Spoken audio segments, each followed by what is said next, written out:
दोस्तों, आप सबका एक नए वीडियो में स्वागत है। इसमें हम लेकर आए हैं विज्ञान से संबंधित कुछ महत्वपूर्ण प्रश्न जो आपकी आगामी परीक्षा में बहुत हेल्प करेंगे। अगर आपको वीडियो पसंद आए तो लाइक और शेयर जरूर करिएगा। तो चलिए शुरू करते हैं। आज का पहला प्रश्न है, निम्नलिखित प्राणियों में से कौन सा अपने शरीर में जल का संग्रह कर लेता है? Option A Moloch, option B ऊँट, option C zebra, option D Uromastyx. इसका सही उत्तर हो जाएगा ऑप्शन बी ऊँट। ऊँट को रेगिस्तान का जहाज कहा गया है। एक बार में अत्यधिक जल को पीकर जल का संग्रह अपनी आंत्र में कर लेते हैं। अगला प्रश्न है, मछलियां किस वर्ग में आती हैं? Option A Reptilia, option B Echinodermata, option C Pisces, option D Amphibia. इसका सही उत्तर हो जाएगा ऑप्शन सी पिसीज। पिसीज वर्ग में वास्तविक मछलियां आती हैं। वास्तविक मछलियों के लिए यह जरूरी है कि इनमें पंख, क्लोम और कशेरुका हो। पिसीज संघ कार्डेटा के अंतर्गत आता है। पिसीज वर्ग के जीवों का हृदय दो कक्षी होता है, जिसमें एक आलिंग और एक निलय होता है। डॉग फिश कॉन्ट्रिक्सिस उपवर्ग के अंतर्गत आती है। डॉग फिश उपास्थि युक्त कंकाल की वजह से उपास्थि युक्त मछली मानी जाती है। अगला प्रश्न है, सिल्वर कार्प किसकी किस्म है? ऑप्शन ए मछली, ऑप्शन बी पात गोभी, ऑप्शन सी फूल गोभी, ऑप्शन डी टमाटर। इसका सही उत्तर हो जाएगा ऑप्शन ए मछली। सिल्वर कार्प मछली कार्प की एक किस्म है। यह मध्य प्रदेश में आमतौर पर पाई जाने वाली मछलियों में से एक है। यह मछली शाकाहारी होती है और फाइटोप्लैंक्टन खाती है। इसके अलावा यह डिस्ट्रिक्ट बैक्टीरिया, रोटीफर्स और छोटे क्रस्टेशियन भी खाती है। यह तेजी से बढ़ती है और एक साल में 3 से 4 किलो तक वजन बढ़ा लेती है। अगला प्रश्न है, नीली क्रांति ब्लू रिवॉल्यूशन किससे संबंधित है? ऑप्शन ए खाद्यान्न उत्पादन, ऑप्शन बी तेल उत्पादन, ऑप्शन सी मत्स्य उत्पादन, ऑप्शन डी झींगा उत्पादन। इसका सही उत्तर हो जाएगा ऑप्शन सी मत्स्य उत्पादन। नीली क्रांति मत्स्य पालन से जुड़ा एक कार्यक्रम है। नीली क्रांति का मकसद देश की आर्थिक समृद्धि के लिए मत्स्य पालन को बढ़ावा देना है। नीली क्रांति का मकसद किसानों की आय को दोगुना करना है। नीली क्रांति अंतर्देशीय और समुद्री दोनों तरह की जलीय कृषि और मत्स्य संसाधनों से जुड़ी है। अगला प्रश्न है, गुलाबी क्रांति पिंक रिवॉल्यूशन किससे संबंधित है?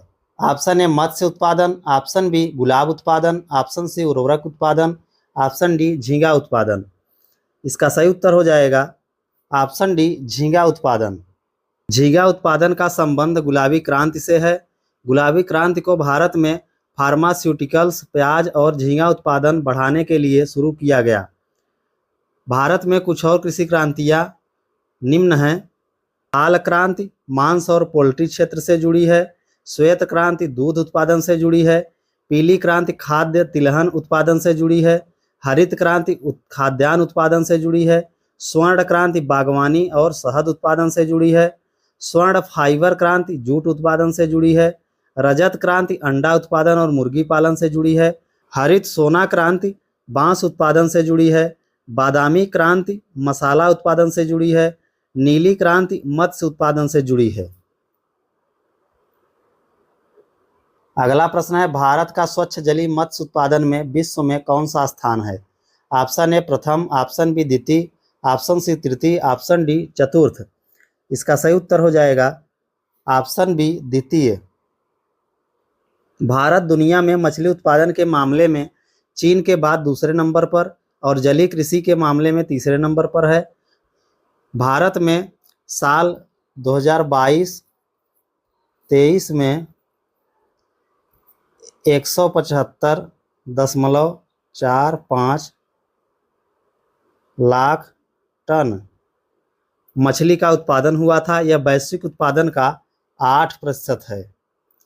भारत में मछली उत्पादन से जुड़े क्षेत्र में 28 मिलियन से ज़्यादा लोगों को रोजगार मिलता है। भारत में समुद्री मछली उत्पादन कुल मछली उत्पादन का आधे से ज़्यादा हिस्सा है। भारत में मछली और मछली उत्पाद कृषि निर्यात के सबसे बड़े समूहों में से एक है। भारत में मछली पालन से जुड़ा क्षेत्र लाखों लोगों को रोजगार देता है। मछली एक अहम खाद्य स्रोत है और पोषक तत्वों से भरपूर होती है। अगला प्रश्न है, भारत में कुल मत्स्य उत्पादन का कितना प्रतिशत भाग समुद्र से प्राप्त होता है? Option A 40%, option B 50%, option C 60%, option D 70%। इसका सही उत्तर हो जाएगा ऑप्शन डी 70%। भारतीय मत्स्य पालन ने हाल ही में अंतर्देशीय से समुद्री वर्चस्व वाले मत्स्य पालन में एक प्रतिमान परिवर्तन देखा है। वर्ष 1980 के दशक में मछली उत्पादन में 36% से हाल के दिनों में 70% के साथ प्रमुख योगदानकर्ता समुद्र बन गया है। वित्त वर्ष 21-22 के दौरान मछली उत्पादन 16.25 MT के सर्वकालिक उच्च स्तर पर पहुंच गया और 57,586 करोड़ रुपए मूल्य का समुद्री निर्यात किया गया। भारत में पश्चिम बंगाल के बाद आंध्र प्रदेश सबसे बड़ा मछली उत्पादक राज्य है। अगला प्रश्न है, निम्नलिखित में से किसकी उपस्थिति के कारण दूध का रंग सफेद होता है? Option A lycopene, option B lactose, option C carotene, option D casein. इसका सही उत्तर हो जाएगा ऑप्शन डी केसीन। दूध सफ़ेद होता है इसमें मौजूद सफ़ेद रंग केसीन के कारण। केसीन दूध में मौजूद मुख्य प्रोटीन में से एक होता है। केसीन दूध में मौजूद कैल्शियम और फास्फोरस के साथ मिलकर छोटे छोटे कण बनाता है जिसे मिसेल कहा जाता है। जब इस मिसेल पर प्रकाश पड़ता है तो अपरिवर्तित होकर बिखर जाता है और इसी कारण दूध सफ़ेद दिखाई देता है। अगला प्रश्न है, भारत में एक छत्ते से अधिकतम कितनी शहद प्रतिवर्ष प्राप्त की जा सकती है? Option A 5 kilogram, option B 7 kilogram, option C 10 kilogram, option D 13 kilogram. इसका सही उत्तर हो जाएगा ऑप्शन डी 13 किलोग्राम।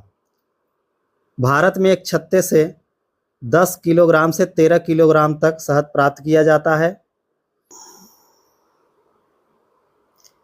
अगला प्रश्न है, मधुमक्खी कॉलोनी के सदस्य एक दूसरे को किस प्रकार पहचानते हैं? ऑप्शन ए गंध से, ऑप्शन बी दृष्टि से, ऑप्शन सी स्पर्श से, ऑप्शन डी नर्तन से।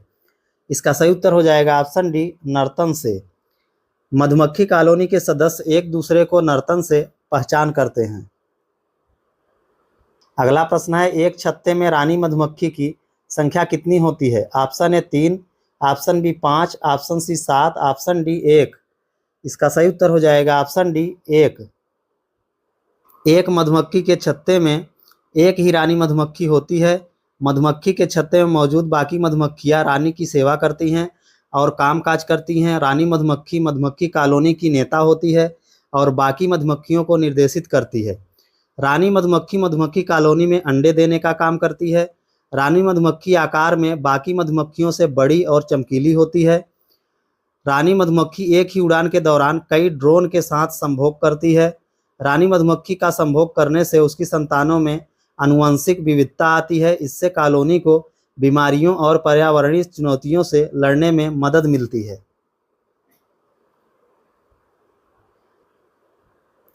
अगला प्रश्न है, छोटी भुनगा का मूल स्थान कहाँ है? Option A USA, option B Bharat, option C Pakistan, option D चीन। इसका सही उत्तर हो जाएगा ऑप्शन बी भारत। भारत में पाई जाने वाली भुनगा या डंभर मधुमक्खी आकार में सबसे छोटी होती है और यह सबसे कम शहद बनाने वाली मधुमक्खी भी है। इनके शहद का स्वाद थोड़ा खट्टा होता है लेकिन आयुर्वेद में यह शहद सबसे उत्तम माना जाता है।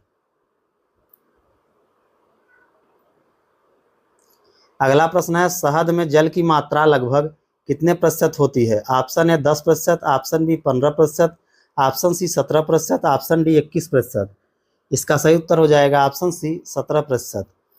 शहद में पानी की मात्रा 17 से 20% तक होती है। अंतर्राष्ट्रीय स्तर पर अच्छी गुणवत्ता वाले शहद में 20% से कम पानी होना चाहिए। शहद में पानी की मात्रा इस वजह से अलग अलग हो सकती है: तापमान, आर्द्रता, अन्य कारक। अगला प्रश्न है, शहद में कार्बोहाइड्रेट की मात्रा लगभग कितने प्रतिशत होती है?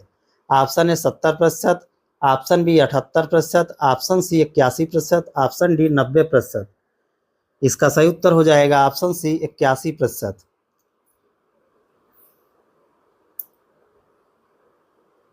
अगला प्रश्न है 1 किलोग्राम शहद से औसत रूप से कितनी ऊर्जा मिलती है?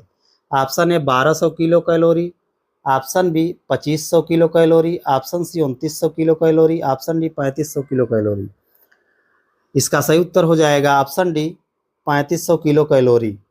अपने शोध के आधार पर बिहार कृषि विश्वविद्यालय के वैज्ञानिक रामानुज विश्वकर्मा ने बताया कि 1 किलो शहद में 3500 किलो कैलोरी ऊर्जा होती है, जो 65 अंडे या 13 लीटर दूध या 19 किलो हरे मटर या 12 किलो सेब या 20 किलो गाजर के बराबर होती है।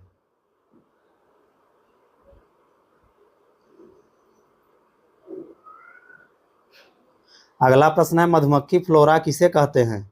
ऑप्शन ए मधुमक्खियों के रहने का स्थान, ऑप्शन बी मधुमक्खियों का झुंड, ऑप्शन सी पसंद किए जाने वाले पेड़ पौधे, ऑप्शन डी उपर्युक्त सभी। इसका सही उत्तर हो जाएगा ऑप्शन सी पसंद किए जाने वाले पौधे। मधुमक्खी फ्लोरा या उन फसलों या पौधों के फूलों से जुड़ा वह रस जिसे मधुमक्खियां इकट्ठा करती हैं। अलग अलग फ्लोरा से अलग अलग तरह का रस मिलता है, जिससे शहद की गुणवत्ता और मात्रा पर असर पड़ता है। अगला प्रश्न है सारंग मधुमक्खियों से प्रति छत्ता प्रतिवर्ष 40 किलोग्राम शहद मिलता है, फिर भी इन्हें भारत में नहीं पाला जाता है, क्योंकि ऑप्शन ए ये घुमक्कड़ स्वभाव की होती हैं, ऑप्शन बी ये चिड़चिड़ी स्वभाव की होती हैं, ऑप्शन सी उपर्युक्त दोनों सही है, ऑप्शन डी इनमें से कोई नहीं। इसका सही उत्तर हो जाएगा ऑप्शन बी ये चिड़चिड़ी स्वभाव की होती हैं। सारंग मधुमक्खी दक्षिण भारत में पाई जाने वाली एक खतरनाक मधुमक्खी है। इसे राजस्थान में मोम माखी भी कहते हैं। सारंग मधुमक्खी का छत्ता ऊंचे पेड़ों की डालियों, ऊंचे मकानों और चट्टानों पर बनता है। यह छत्ता करीब 1.5 से पौने 2 मीटर तक चौड़ा होता है। सारंग मधुमक्खी अन्य मधुमक्खियों के मुकाबले ज़्यादा शहद एकत्र करती है। एक छत्ते से एक बार में 30 से 50 किलोग्राम तक शहद मिल जाता है। सारंग मधुमक्खी बहुत आक्रामक होती है। इसे छेड़ने पर यह दूर दूर तक दौड़ाकर मनुष्य या पालतू जानवरों का पीछा करती है, इसीलिए इसे भारत में पाला नहीं जाता है। अगला प्रश्न है दुग्ध उत्पादन में भारत का विश्व में कौन सा स्थान है? ऑप्शन ए प्रथम, ऑप्शन बी द्वितीय, ऑप्शन सी तृतीय, ऑप्शन डी अस्पष्ट। इसका सही उत्तर हो जाएगा ऑप्शन ए प्रथम। दुग्ध उत्पादन में भारत दुनिया में पहले स्थान पर है। साल 2022-23 में दुग्ध उत्पादन का 230.58 मिलियन टन रहा। भारत में दुग्ध उत्पादन में पिछले 9 सालों में 5.85% चक्रवृद्धि वार्षिक दर रही है। भारत में दूध उत्पादन में उत्तर प्रदेश अग्रणी स्थान रखता है।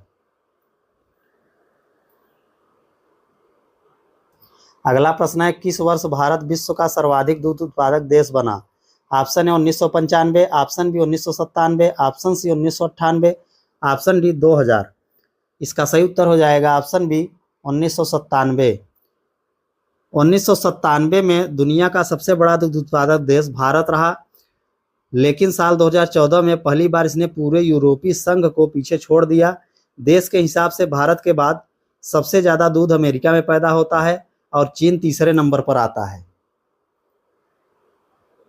अगला प्रश्न है श्वेत क्रांति व्हाइट रिवॉल्यूशन किससे संबंधित है? ऑप्शन ए चूना उत्पादन से, ऑप्शन बी नमक उत्पादन से, ऑप्शन सी दुग्ध उत्पादन से, ऑप्शन डी उर्वरक उत्पादन से। इसका सही उत्तर हो जाएगा ऑप्शन सी दुग्ध उत्पादन से। श्वेत क्रांति दुग्ध उत्पादन से जुड़ा एक कार्यक्रम है। इसे ऑपरेशन फ्लड के नाम से भी जाना जाता है। इसकी शुरुआत भारत सरकार ने 13 जनवरी 1970 को की थी। इस कार्यक्रम का मकसद भारत को दूध उत्पादन में आत्मनिर्भर बनाना था। दोस्तों, अगर आपको हमारा वीडियो पसंद आया तो प्लीज़ वीडियो को लाइक और शेयर ज़रूर करें।